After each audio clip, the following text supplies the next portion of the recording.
राजा उपरिचर के यज्ञ में एकत आदि मुनियों का बृहस्पति से श्वेत द्वीप एवं भगवान की महिमा का वर्णन। भीष्म जी कहते हैं, युधिष्ठिर, बृहत, ब्रह्म और महत ये तीनों शब्द एक अर्थ के वाचक हैं। बृहस्पति जी में इन तीनों शब्दों के गुण मौजूद थे, इसीलिए वे बृहस्पति कहलाते थे। राजा उपरिचर उन्हीं के शिष्य हुए और उन्होंने उनसे चित्र शिखंडियों के बनाए हुए तंत्र शास्त्र का विधिवत अध्ययन किया। इसके बाद वे पृथ्वी का पालन करने लगे। एक बार राजा ने महान अश्वमेध यज्ञ का अनुष्ठान आरंभ किया।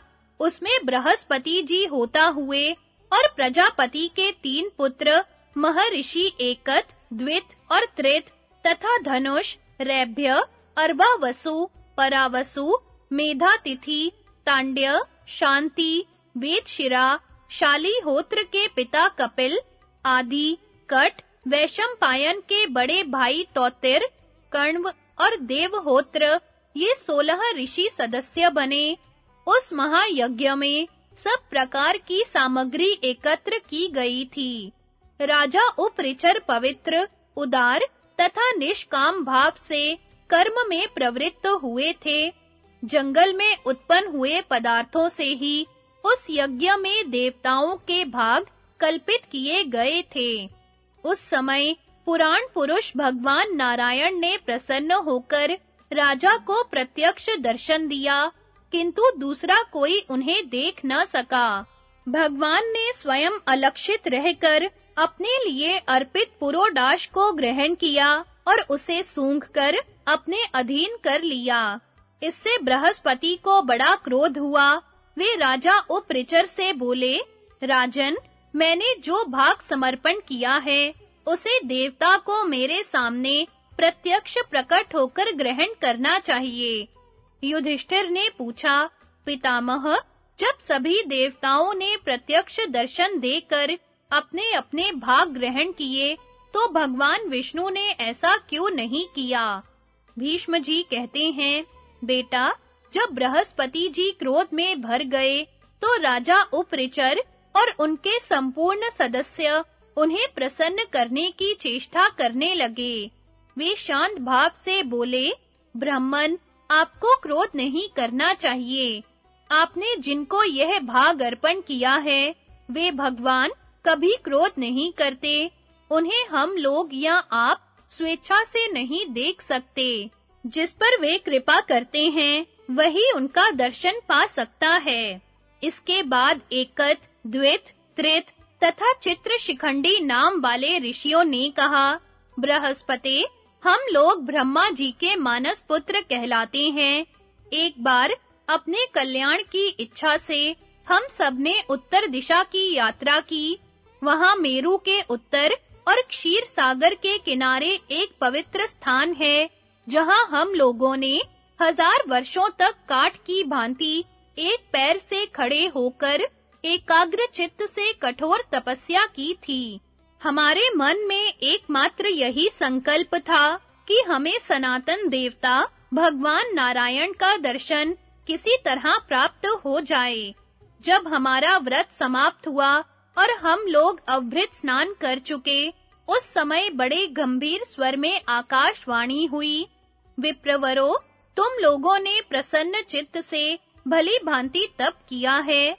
तुम भगवान के भक्त हो और यह जानना चाहते हो कि उन सर्वव्यापक परमात्मा का दर्शन कैसे हो।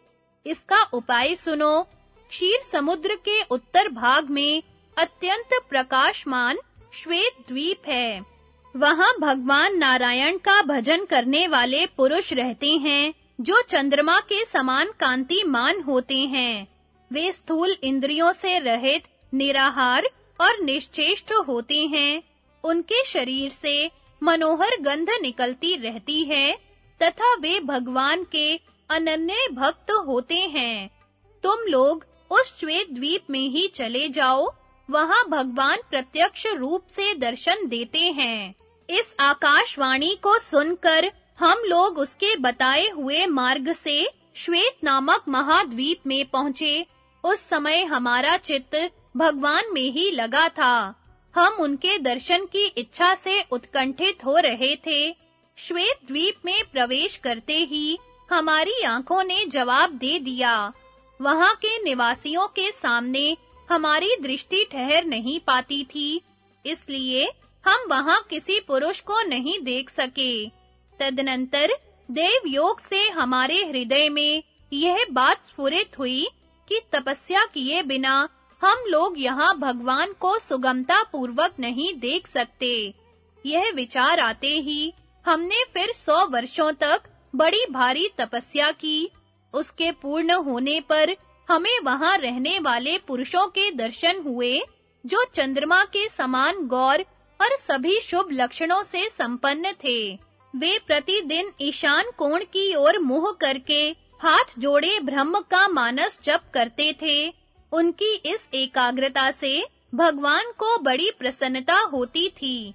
प्रलय काल में सूर्य की जैसी प्रभा होती है, वैसी ही उस द्वीप में रहने वाले प्रत्येक पुरुष की थी। उस समय हमें तो ऐसा जान पड़ा कि यह द्वीप तेज का ही निवास स्थान है। वहां कोई किसी से बढ़कर नहीं था, सबका तेज समान था। थोड़ी देर में हमारे सामने एक ही साथ हजारों सूर्यों के समान प्रभा प्रकट हुई। हमारी दृष्टि सहसा उस ओर खिंच गई। हमने देखा वहां के सभी पुरुष प्रसन्नता के साथ हाथ जोड़े नमो नमः कहते हुए शीघ्रता पूर्वक उस तेज की ओर दौड़ रहे हैं। इसके बाद जब वे स्तुति करने लगे तो उनकी तुमुल ध्वनि हमारे कानों में पड़ी। सब लोग उस तेजस्वी पुरुष को पूजा की सामग्री अर्पण कर रहे थे। उस तेज के सामने हमारी नेत्र शक्ति और इंद्रियां काम नहीं दे पाती थी, इसलिए हम स्पष्ट रूप से कुछ देख न सके। परंतु स्तुति की जो ऊंची ध्वनि हो रही थी, वह हमें स्पष्ट सुनाई पड़ी। सब लोग कह रहे थे, पुंडरीकाक्ष आपकी जय हो, विश्व भावन आपको प्रणाम हो, महापुरुषों के भी पूर्वज ऋषिकेश आपको नमस्कार है। इतने ही में पवित्र और सुगंधित वायु बहुत से दिव्य पुष्प और औषधियां ले आईं, जिन्हें से वहां के अनन्य भक्तों ने बड़ी भक्ति के साथ उस तेजस्वी पुरुष की पूजा की। उनकी बातचीत से हमें विश्वास हो गया कि अवश्य ही यहाँ भगवान प्रकट हुए हैं, किंतु हम उनके दर्शन में सफल न हो सके। उस समय हमसे किसी शरीर रहित देवता ने कहा, मुनिवरों, तुम लोगों ने श्वेत द्वीप वासी इंद्रिय रहित पुरुषों का दर्शन किया है। इनका दर्शन भगवान के ही दर्शन के समान है। अब तुम लोग जहां से आए हो वहीं लौट जाओ, देर करने की आवश्यकता नहीं है। भगवान में अनन्य भक्ति हुए बिना किसी को उनका साक्षात दर्शन होना असंभव है। हाँ, बहुत समय तक उनकी भक्ति करते-करते जब पूरी अनन्यता आ जाएगी, तो तुम इच्छा अनुसार उनका दर्शन कर सकते हो। इस समय तुम्हें अभी बहुत बड़ा काम करना है। इस सत्य युग के बीतने पर जब वैवस्वत मनवंतर के त्रेता युग का आरंभ होगा, उस समय देवताओं की कार्य सिद्धि के लिए तुम उनकी सहायता करोगे। ये अमृत के समान मधुर तथा अद्भुत वचन सुनकर हम लोग भगवान की कृपा से अपने अभीष्ट स्थान पर आ पहुँचे।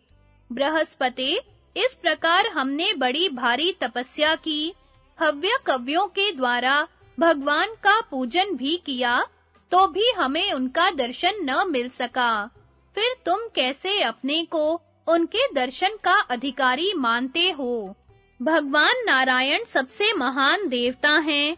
एकमात्र वे ही हव्य कव्य के भोक्ता और संसार की रचना करने वाले हैं। उनका आदि और अंत नहीं है।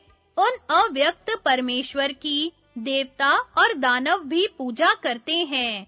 इस प्रकार एकत, द्वित तथा त्रित आदि सदस्यों के समझाने पर उदार बुद्धि वाले बृहस्पति जी ने उस यज्ञ को समाप्त करके भगवान का पूजन किया। यज्ञ समाप्त होने पर राजा उपरिचर भी पूर्ववत अपनी प्रजा का पालन करने लगे।